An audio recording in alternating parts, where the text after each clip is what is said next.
ஒரு நாள் நைட் 12 மணிக்கு மெதுவா காத்து அடிச்சிட்டு இருந்துச்சு. திடீர்னு ஒரு சத்தம், அம்மா. அத கேட்ட மாதவி அவளோட பொண்ணு ஷாலினி ரூமுக்கு ஓடி வந்தா.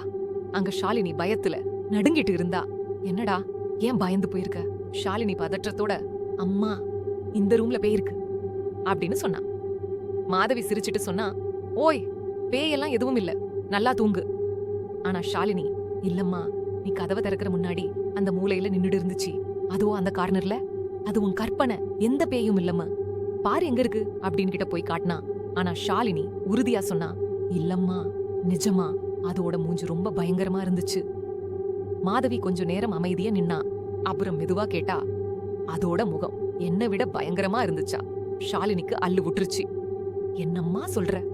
அப்போ மாதவி மெதுவா சிரிக்க ஆரம்பிச்சா. நீ என்ன நினைச்ச? இவ்ளோ நேரம் உங்க அம்மா கூட தான் பேசிட்டு இருக்கேன்னு நினைச்சியா? பகுதி 2க்கு சப்ஸ்கிரைப் செய்யுங்க.